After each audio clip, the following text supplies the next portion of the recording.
He's the cutest little crocagator in the entire game. I'm Frost, and this is Tools of the Trade. The passive, basic attacks, and abilities that hit an enemy grant protections for a short time. Now while it says enemies, which means enemy minions, enemy gods, anything that attacks you, buff camps, fire giant, titan, this also procs on basic attacks on towers. And you get a tick on your passive per ability hit, not per person. That's why I worded it kinda strange. If you hit 3 people with an ability, it only counts for 1 tick. You're gonna be using abilities, you're gonna be getting protections. You don't have to think about this too much, except early game it is very critical that you throw in some basic attacks to keep your protections up. With the one, Sobek charges forward, is immune to knockups. When he hits an enemy, he plucks them behind him. It also does damage, and this move is very high risk, high reward. You want to think about what you're going to do before you use this ability. Aside from the obvious risk that comes with missing the pluck, you could actually do more harm to yourself and your team if you pull the wrong target. Plucking an assassin into a vulnerable teammate could get them killed, and pulling a tank into your team when they're not ready could get them all crowd controlled to death. Before simple uses, pull people into your team, pull people away from your team, get into fights faster, get out of danger faster. The 2, you spin around and you knock people away from you, pretty simple. The 3, Sobek does damage in a cone in front of him. You can heal for each enemy that you hit up to 3 enemies, and you cut their healing in half.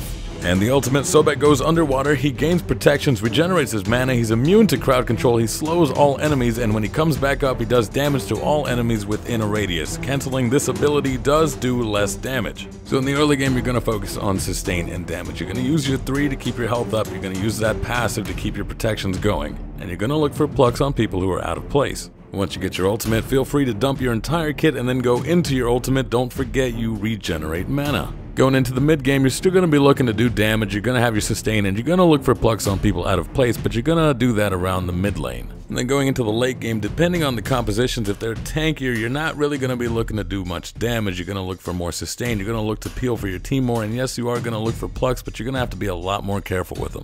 In a more burst-oriented manner, you're going to look for plucks, but then you're going to use the rest of your kit to zone out the enemy. Don't fall into the trap of wanting to do damage in the late game. Your carries are going to do more than you're going to. Although Sobek is a very well-rounded support, he's the one you're going to want to use to teach you how to take calculated risks. Map awareness and resource management are things you're going to have to take into account so that you can make the most out of his high initiation. It's almost a crime to just sit back and play like an average support on Sobek, and it's no surprise why he's been a fan favorite all these years. I think Sobek just pretty much teaches you how to play the role.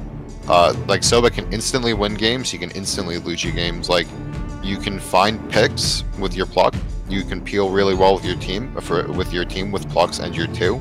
You can throw away kills if you pluck somebody out of them. You can throw away kills if you tail whip somebody out of the kill.